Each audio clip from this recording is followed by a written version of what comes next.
Il teatro va oltre la semplice pièce, può essere liberatorio, formativo o educativo e attraverso il circuito regionale Arteven entra in classe con lezioni spettacolo che negli ultimi anni hanno coinvolto già 8.000 ragazzi e ragazze di un centinaio di istituti scolastici del Veneto, dalle medie alle superiori, affrontando attraverso Dante, Pasolini, Rigoni Stern e moltissimi altri temi diversi, anche quelli considerati complessi per i più giovani come il bullismo o i suicidi tra gli adolescenti. L'aspetto innovativo delle lezioni di spettacolo che Arteven svolge nelle scuole è quello di coniugare temi di attualità, di grande attualità, quindi suscitando anche l'interesse dei ragazzi. Quindi se in passato abbiamo dato molta attenzione a attività celebrative di autori veneti e non, negli ultimi anni l'attenzione si è focalizzata su temi di attualità che hanno visto sostituirsi proprio gli attori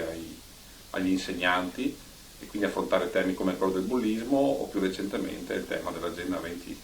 2030 legato alla sostenibilità ambientale, e così stiamo affrontando temi che su interesse proprio dei ragazzi, assieme agli attori cerchiamo di rendere attuali anche l'aspetto teatrale nell'ambito scolastico. Un metodo di lavoro che porta a confrontarsi con i personaggi che hanno contribuito a formare identità e cultura del territorio. Anche la Divina Commedia si anima e agli occhi dei ragazzi diventa interessante quasi come una serie TV. Molto richieste le lezioni spettacolo sul cyberbullismo, violenza e sul blue ball, il fenomeno web nato in Russia che avrebbe spinto molti adolescenti al suicidio. Con il progetto Aracne, storia di una metamorfosi rivolto soprattutto alla fascia di età tra gli 11 e i 14 anni.